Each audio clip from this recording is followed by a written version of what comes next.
The mountain is you. This video is based on key insights from the book The Mountain is You by Brianna Wiest. Introduction. Brianna Wiest begins by explaining that life, much like nature, often works in our favor even when things feel really tough. Think about forest fires. They seem destructive, but they actually help new seeds grow and rebuild the forest. Similarly, when we go through hard times, it's often a chance for us to grow and change for the better. Wiest calls these hard times positive disintegration, a way of letting go of old parts of ourselves to make room for new growth. She points out that we often grow the most when we're pushed outside of our comfort zones, when we feel like we're at our limit. It can feel like hitting rock bottom when the things we usually do to cope with problems don't work anymore. But Wiest explains that this isn't a bad thing. It means we're finally facing the problems we've been avoiding for a long time. It's like a star collapsing before it explodes into a supernova, a breakdown that leads to a breakthrough. Wiest uses the metaphor of a mountain to represent the challenges we face in life. She explains that these mountains aren't just external problems, like a difficult job or relationship. They often come from conflicts within ourselves, between what we consciously want and what our unconscious mind is holding us back from. It's like two parts of us are pulling in different directions. Mountains, historically, have symbolized journeys of growth, and Wiest believes they offer wisdom about reaching our full potential. The author emphasizes that growth is a natural part of life. Everything around us is constantly changing and evolving. Just as DNA changes over time, we too are capable of growing and becoming better versions of ourselves. To do this, we need to see our problems not as obstacles, but as opportunities for change. She uses the example of how forests need fire, volcanoes need implosions, and stars need collapse, and humans often need a big shakeup to truly change. Wiest clarifies that having a mountain in front of you doesn't mean you're flawed. Imperfection is natural and necessary for growth. If everything was perfect and uniform, the universe as we know it wouldn't exist. It's our imperfections that allow for change and development. Recognizing this is a sign of potential, not failure. For example, someone struggling with anxiety might see it as a weakness, but Wiest would encourage them to see it as an opportunity to understand themselves better and develop coping strategies. The author acknowledges that identifying your mountain can be tricky. It might be something obvious like an addiction or a difficult relationship, or it might be a vague feeling of unease or discontentment.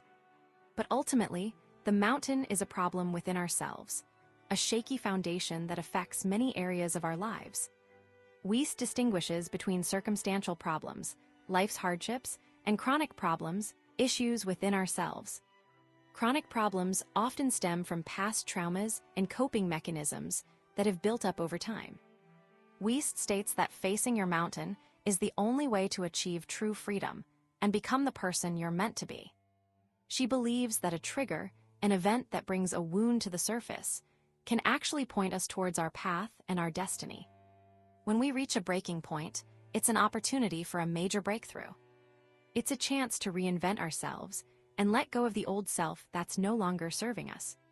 The author urges readers to mourn the loss of their past selves, recognizing that the person who got them to where they are today may not be equipped to handle the challenges ahead. It's time to envision and embrace a future self, a stronger, more resilient version of themselves. This process requires agility, resilience, and self-understanding. It's a complete transformation, and Wiest acknowledges that it's not easy. Wiest concludes by emphasizing that the mountain isn't something to be conquered, but rather a catalyst for self-mastery. It's a calling, a purpose, and a path to clarity. The journey of overcoming the mountain will change you forever, and the person you become in the process is more important than reaching the summit. Ultimately, the goal isn't to master the mountain, but to master yourself. Chapter 1: The Mountain is You. Brianna Wiest begins by explaining that the biggest thing holding people back isn't outside circumstances, but themselves.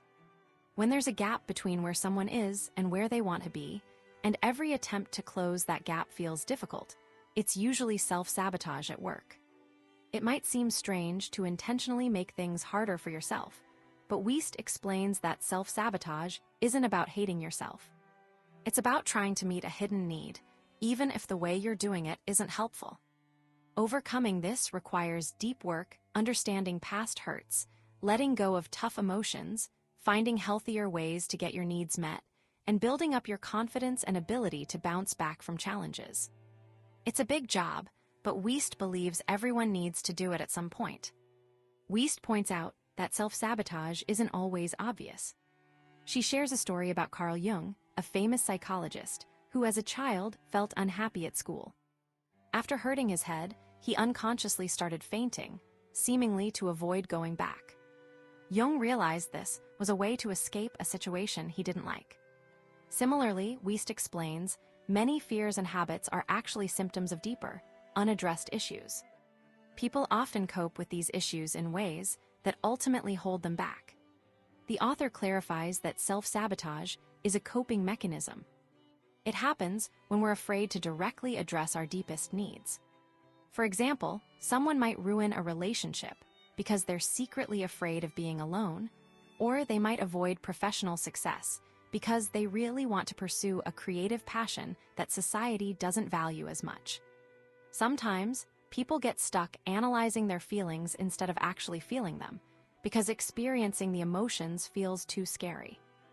Wiest emphasizes that while these behaviors provide temporary relief, they don't solve the underlying problem. They're like a Band-Aid on a wound that needs stitches. Wiest explains that self-sabotage often stems from irrational fears. These fears can be about anything being unintelligent, unattractive, losing a job, or even something abstract like being caught or wrongly accused. These beliefs become strong over time. Often, these big fears are actually hiding smaller, more real fears. For instance, someone afraid of riding in a car might actually be afraid of losing control in life. Wiest argues that if you only focus on the surface problem, the fear of car rides, you'll never truly fix it. You need to address the root cause, the need for control. The author also highlights that self-sabotage often comes from negative beliefs about yourself. Your self-concept, how you see yourself, is built over a lifetime from your experiences and the messages you've received from others. It's hard to change this self-concept because your brain tends to look for information that confirms what you already believe. Wiest explains that we often sabotage ourselves because we have a negative association between achieving a goal and being the kind of person who deserves it. For example, if someone grew up hearing that money is evil, they might unconsciously sabotage their financial success. The anxiety around the issue is a sign of this limiting belief. To change this, you need to challenge those old beliefs and replace them with new, more positive ones. Wiest points out that humans naturally resist the unknown because it feels like a loss of control.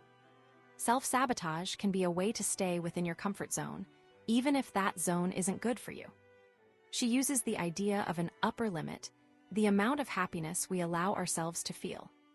People often unconsciously bring themselves back down to a familiar level of discomfort, even when good things are happening. Small changes can shift this baseline over time, but it requires pushing past that initial discomfort. The author emphasizes that your beliefs shape your reality. If you believe you're not capable of something, you likely won't achieve it. Wiest encourages readers to question their limiting beliefs and adopt a mindset that supports their goals. She gives examples, challenging the belief that rich people are corrupt, recognizing that health makes you less vulnerable, and understanding that criticism comes with pursuing your passions. Wiest stresses the importance of honesty and self-awareness.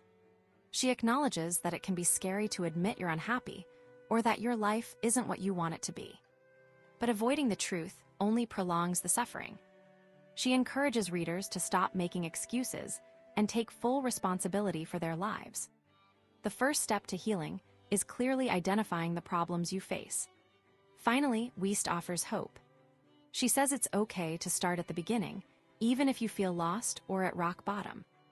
Rock bottom can actually be a turning point because it's when you realize you never want to feel that way again. This realization can be a powerful motivator for change. Wiest explains that real change requires letting go of your old life, your comfort zone, your familiar relationships, and your need for approval. It's a difficult process, but she believes the rewards are worth it. You'll lose things that no longer fit the person you're becoming, and you'll gain relationships and experiences that truly support your growth. Chapter 2, There's No Such Thing as Self-Sabotage. Brianna Wiest begins by explaining that what we often call self-sabotage isn't really about punishing ourselves. It's actually just habits, good or bad. When habits help us move forward, we call them skills. When they hold us back, we label them as self-sabotage. Sometimes these habits happen by accident, maybe because we haven't imagined a different life for ourselves, or we don't know what's possible. Other times, we settle for less because we don't think we deserve more.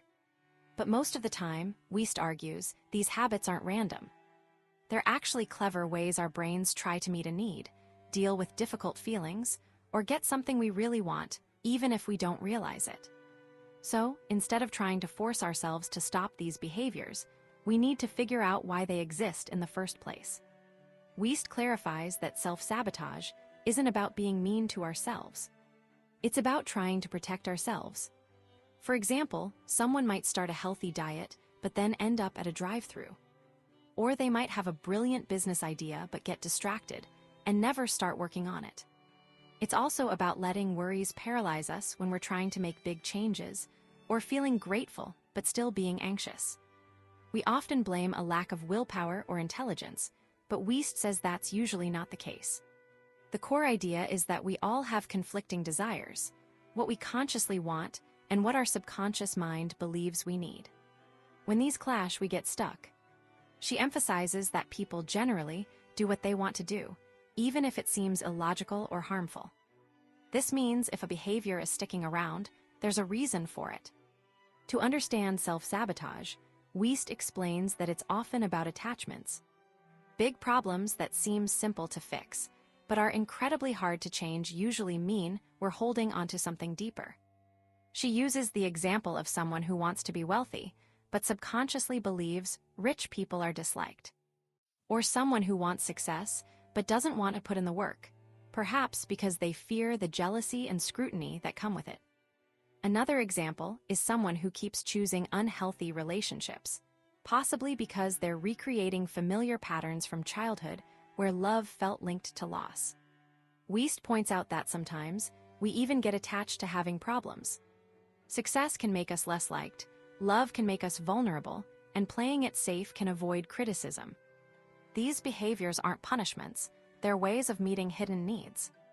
Overcoming self-sabotage isn't just about learning to control ourselves. It's about understanding ourselves and realizing that our problems are actually symptoms of something else. Wiest then outlines common signs of self-sabotage. One is resistance, that feeling of dread when starting a new project or enjoying something good.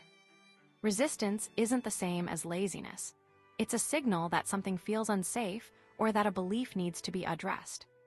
Instead of forcing ourselves through resistance, we need to understand why it's there and reconnect with our motivation. Another sign is hitting your upper limit, the amount of happiness we allow ourselves to feel. When we surpass this limit, we unconsciously sabotage ourselves to return to a comfortable level. To overcome this, we need to slowly adjust to our new normal and expand our comfort zone. Uprooting is another pattern, where we constantly start new things but never finish them, avoiding deeper issues. To stop uprooting, we need to get clear on what we truly want and commit to building something lasting.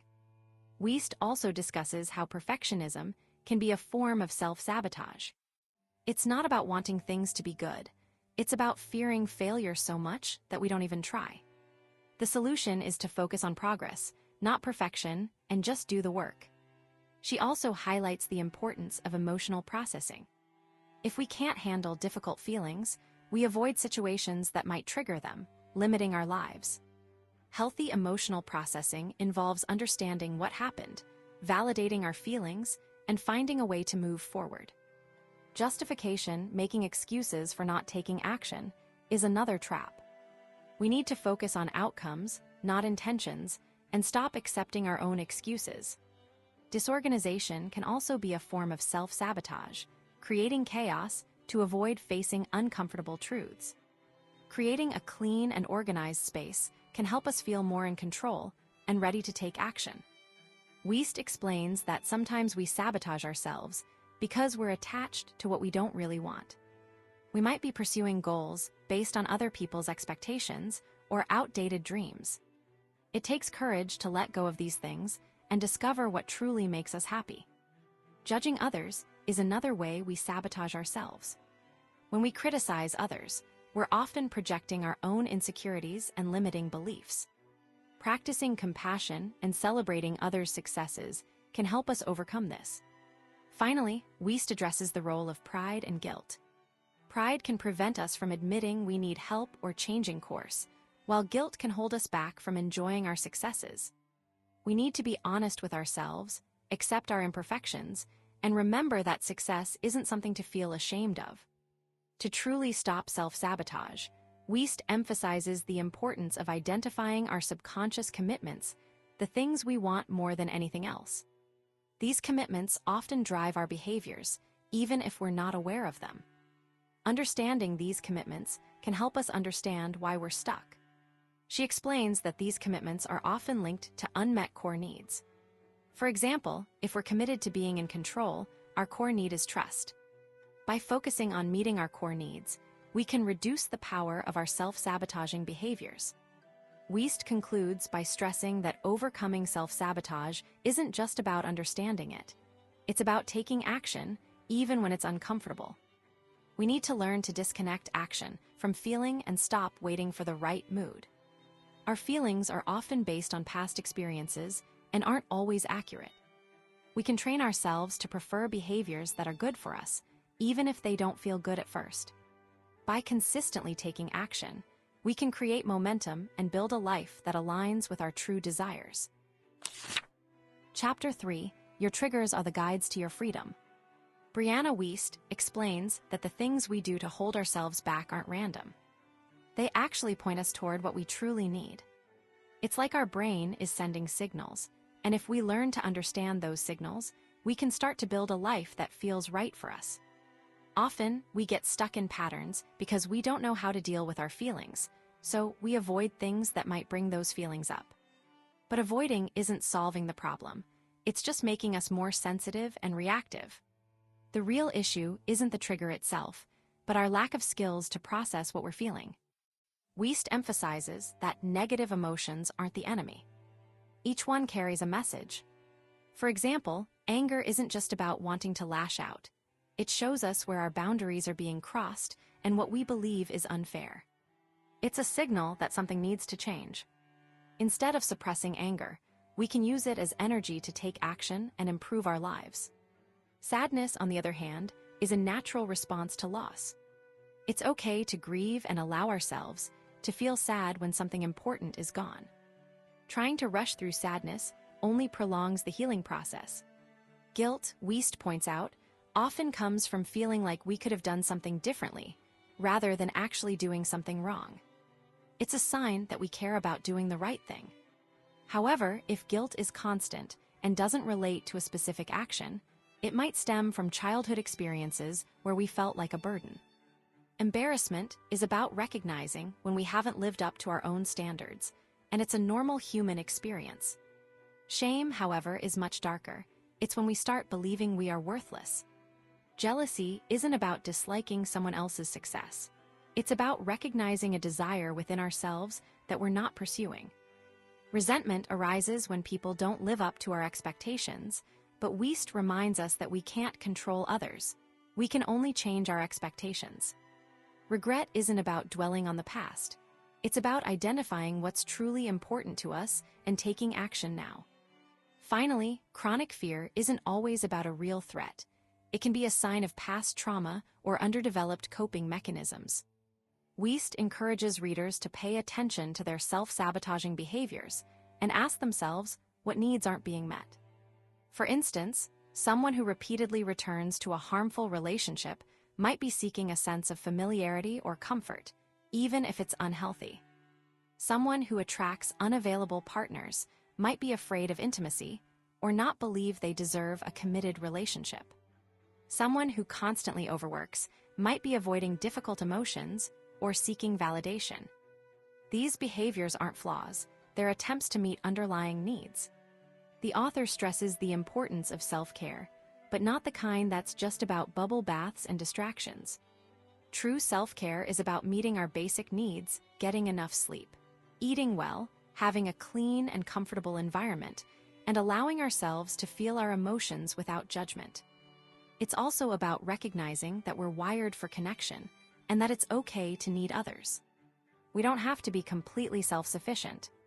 Wiest provides examples of how our subconscious communicates through behaviors. Constantly checking up on exes might mean unresolved feelings, mindless scrolling might be a way to numb discomfort, and choosing competitive friends might be a way to avoid feeling inadequate. Wiest explains the difference between intuition and fear. Intuition is calm, rational, and helpful, while fear is frantic, irrational, and often based on projections about the future. Our gut instinct responds to the present moment, not to what might happen. Learning to listen to our intuition means paying attention to those subtle nudges that feel right, even if they don't make logical sense. It's about trusting our inner wisdom and taking action based on what feels authentic, not what feels safe or comfortable. Ultimately, Wiest believes we all have the answers within us. We just need to quiet our minds and learn to listen to the whispers of our own hearts. Chapter 4: Building Emotional Intelligence. Brianna Wiest begins by stating that self-sabotage often comes from not understanding our own feelings well enough. It's like trying to drive a car without knowing how the steering wheel works. You're bound to crash. To live a happier, more stable life, we need to understand how our brains and bodies work together and what our emotions are trying to tell us. It's about learning to recognize what we're feeling and why, especially when those feelings are big and scary. Wiest explains that our brains are actually designed to resist getting what we want, which sounds strange, but it's true. When we achieve a goal, we don't just relax and enjoy it. Instead, we immediately start wanting something more. She uses the example of dopamine, a chemical in the brain, to explain this. Dopamine isn't about feeling pleasure, it's about the desire for pleasure. So, even when we get what we want, our brains keep pushing us to want even bigger and better things. This can lead to self-sabotage because we get tired of the constant chase and start to resent our goals. Imagine wanting a new phone. Once you get it, you might start focusing on all the things it can't do, or start wanting the newest model already. This constant wanting creates a cycle of resistance. We're afraid of failing, so we don't fully commit. We judge others who have what we want because it feels unfair. And when we finally achieve our goals, we're scared of losing them, so we push them away. Wiest points out that we often have unrealistic expectations about what achieving a goal will do for us. For example, if we think a romantic partner will fix our depression, we'll be overly sensitive to any rejection, because it feels like proof that we'll never be happy. It's like believing a new pair of shoes will magically solve all your problems. It's just not realistic. Wiest then introduces the idea of a homeostatic impulse, which is our brain's way of keeping things stable. This applies to both our physical and mental states. Our brains like things to stay the same, so they filter information to confirm what we already believe. This is why it's so hard to change habits or beliefs. It's comfortable to stay in our comfort zone, even if that zone isn't good for us. She uses the example of someone who's used to struggling. When they finally start to succeed, they might feel guilty or uncomfortable, because it's so different from what they're used to. It's like suddenly winning the lottery. It can be overwhelming and disorienting. The author emphasizes that change doesn't happen through big, dramatic breakthroughs. It happens through small, consistent micro-shifts. Instead of trying to overhaul your entire life at once, focus on making tiny changes each day. For example, instead of trying to start a rigorous exercise routine, start by walking for 10 minutes. Instead of trying to write a novel, write 1 page. These small changes add up over time, and they become habits without feeling overwhelming. It's like saving pennies. They don't seem like much, but they can add up to a fortune. Wiest introduces the concept of antifragility, which means that we actually benefit from challenges. Our minds need adversity to grow and become stronger. If we shield ourselves from all discomfort, we become more vulnerable to anxiety and stress. It's like a muscle. It gets stronger when it's challenged, but it weakens when it's not used. She cautions against constantly chasing happiness and avoiding anything that might trigger negative emotions. Instead, we should embrace challenges and learn from them. The author explains that even positive changes can be stressful. When we get something we've wanted for a long time, our brains need time to adjust. This is called adjustment shock. It can manifest as anxiety, irritability, or even paranoia. It's like moving to a new city, even if it's a great city. It takes time to get used to the new surroundings and routines. Wiest advises us to be patient with ourselves during times of change and to recognize that discomfort is a normal part of the process. Wiest then tackles the issue of psychic thinking, which is assuming we know what others are thinking or predicting the future. She clarifies that this isn't about having psychic abilities. It's about making assumptions based on our own fears and biases. This kind of thinking can lead to anxiety and depression because we're constantly worrying about things that might not even happen. She explains how our brains use confirmation bias, seeking out information that confirms our beliefs, extrapolation, projecting current circumstances into the future, and spotlighting, believing everyone is focused on us to create these false narratives. Finally, Wiest points out that much of our anxiety comes from faulty thinking. We jump to conclusions, make assumptions, and catastrophize. She explains that worrying isn't a defense mechanism. It actually makes us more vulnerable to negative outcomes. Instead of worrying, we should focus on developing logical thinking skills and challenging our assumptions. She encourages readers to recognize that they have the power to change their thought patterns and create a more peaceful and fulfilling life. Chapter 5, Releasing the Past. Brianna Wiest begins by explaining that everyone changes throughout their lives, and that's a good thing. Just like our bodies replace cells, our minds and feelings also need to grow and change. It's natural to feel pain when we resist this change, because we often hold on to old hurts and problems that then affect our future. She emphasizes that letting go of the past isn't a quick fix, but a process that takes time and practice. Wiest points out that you can't just force yourself to forget something or move on. It's not helpful when someone tells you to just get over it. She uses the example of trying not to think about a white elephant. The more you try, the more it pops into your head. The same is true for painful memories. You don't let go by simply deciding to stop caring. Instead, Wiest suggests that letting go starts with allowing yourself to feel the pain, to cry, and to fall apart. It's about acknowledging that things are hard and giving yourself permission to grieve. She explains that you start to move forward when you realize you can't keep living in the past, and when you begin building a new life, even if it's messy at first. It's like starting over, and slowly, over time, the past becomes less important.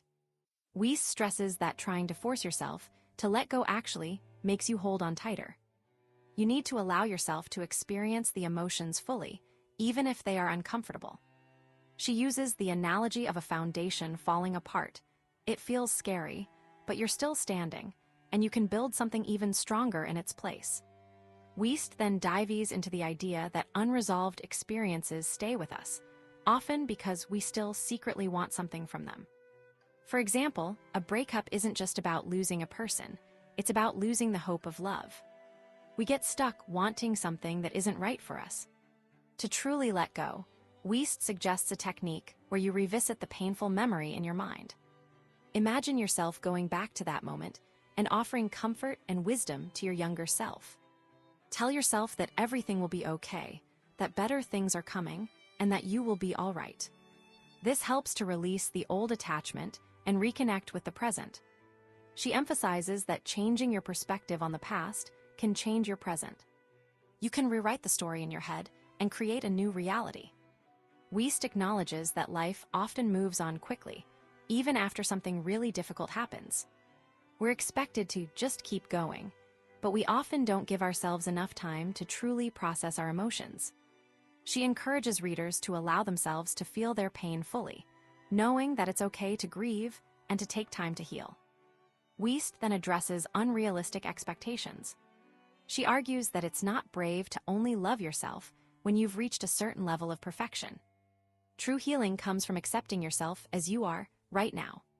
She explains that we often delay our happiness, thinking we need to fix everything first. But the truth is, we change our lives by showing up as we are, flaws and all. It's about being comfortable with imperfection and embracing the present moment. Finally, Wiest talks about letting go of things that aren't meant to be.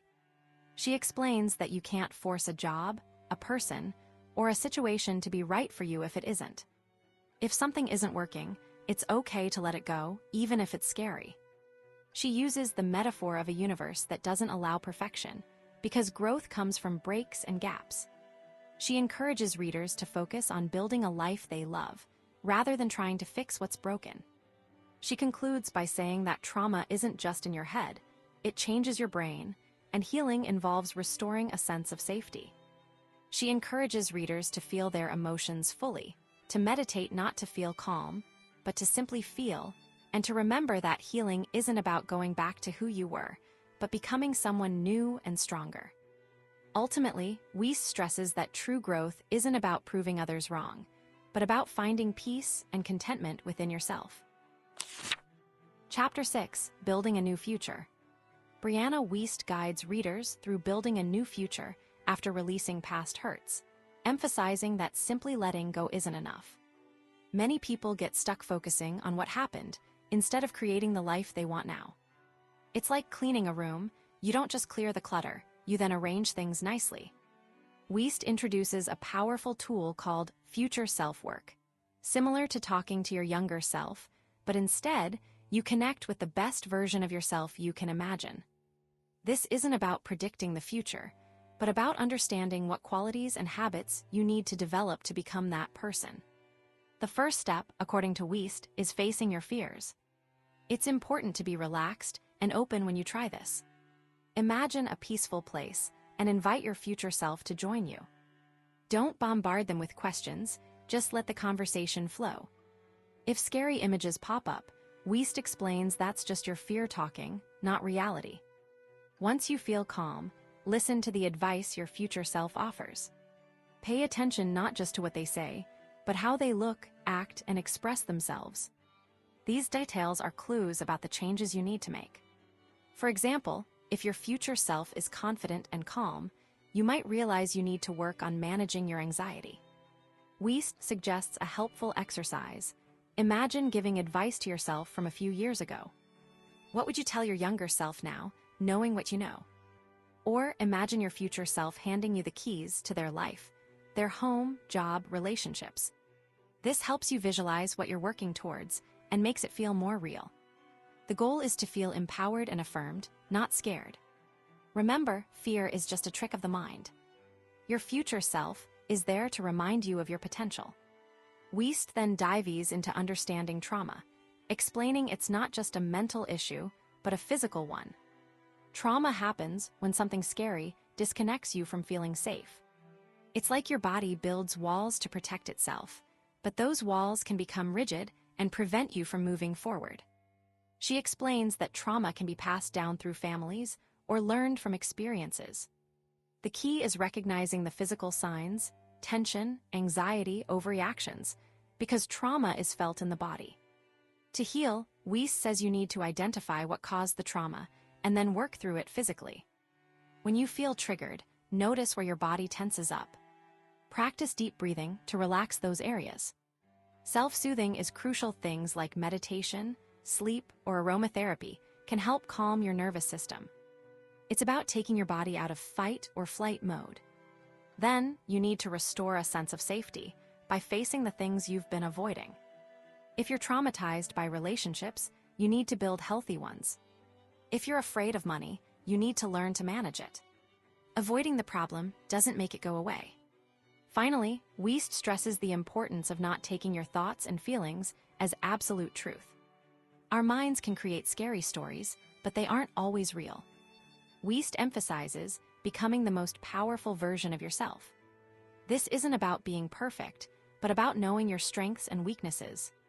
Powerful people aren't afraid to outsource tasks they're not good at, and they're honest about their limitations. They're also willing to be disliked. Not everyone will agree with your choices, and that's okay. It's about having conviction and living with purpose. Wiest suggests inner child work can be done in reverse, connecting with your future self to gain guidance. Ask yourself, what would my most powerful self do today? And then act accordingly. To truly thrive, Wiest explains, you need principles, fundamental truths that guide your life. Inspiration is great, but it's not enough. Principles are like the rules of a game. They determine the outcome.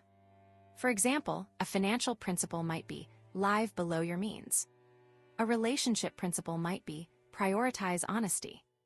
Principles aren't always easy, but they lead to long-term success. Wiest contrasts this with simply chasing inspiration, which can be fleeting and unrealistic. Developing principles requires self-awareness. What do you value? What makes you uneasy? What kind of life do you want to build? Finally, Wiest discusses finding your true purpose. It's not about discovering one grand destiny, but about recognizing that your existence already makes a difference. Your purpose isn't just your job, it's how you impact the world. It's the intersection of your skills, interests, and what the world needs. She encourages readers to ask themselves tough questions. What are you willing to suffer for? What would your ideal daily routine look like? What do you want to be remembered for? Often, purpose is found through hardship. Challenges force us to discover what truly matters and to become the heroes of our own stories. Ultimately, Wiest believes your purpose is defined by how you respond to adversity and how you treat others. Chapter 7, From Self-Sabotage to Self-Mastery.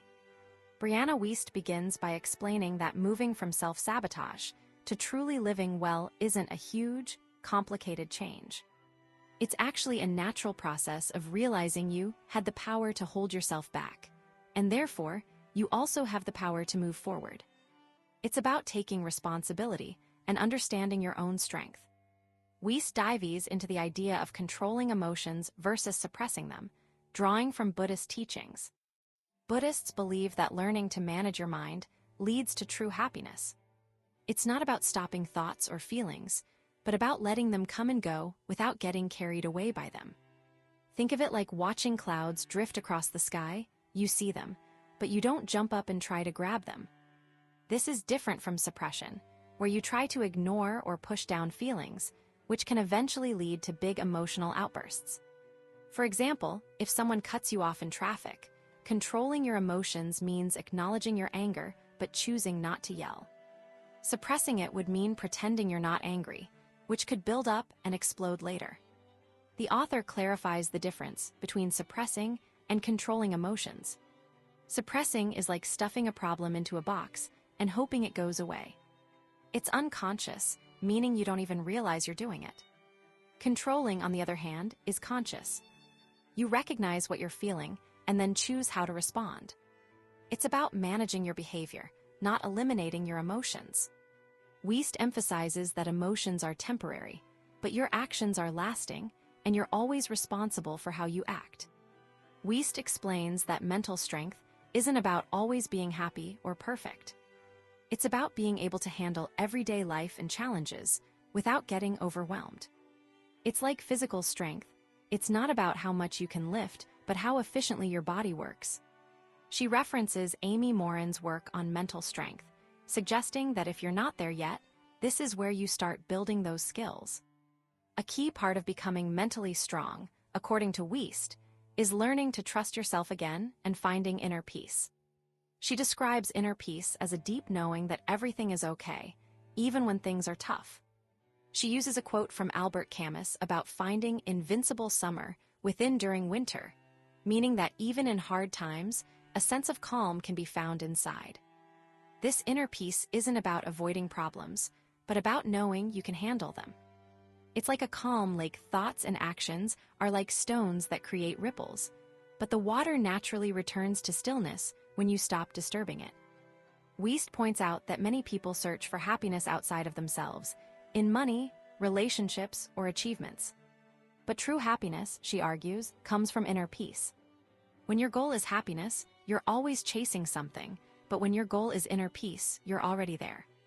She uses the example of achieving a goal like getting a promotion.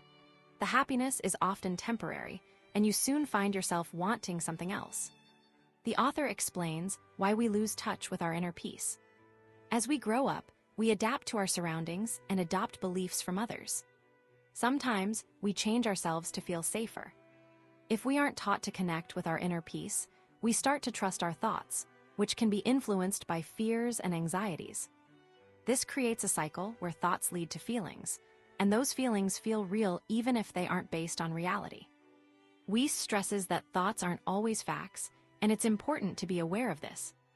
Wiest addresses the fear many people have of facing their emotions, explaining that often, this fear stems from past trauma held by our inner child. Everyone has an inner child, the innocent, vulnerable part of ourselves. It's our responsibility to nurture and heal this inner child, because it can be the one holding us back from peace. She explains that this inner child might throw a tantrum with negative thoughts, but we can learn to comfort and reassure it. To truly enjoy life, Wiest suggests shifting your focus from chasing happiness to cultivating inner peace. She advises against trying to force happiness, as it's often a fleeting emotion. Instead, she encourages readers to embrace the present moment, nurture positive relationships, and learn something new regularly. She emphasizes the importance of accepting discomfort as a signal for growth and being mindful of the energy you give to your thoughts. Wiest concludes by emphasizing that becoming a master of yourself is about taking responsibility for your life, even the things you can't control. It's about learning from your challenges and realizing that your past hardships were opportunities for growth. She encourages readers to claim their potential and create the life they desire, understanding that the journey itself is the reward.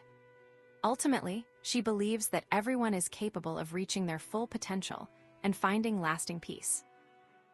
And that brings us to the end of our summary of this book. I hope you found it insightful and valuable.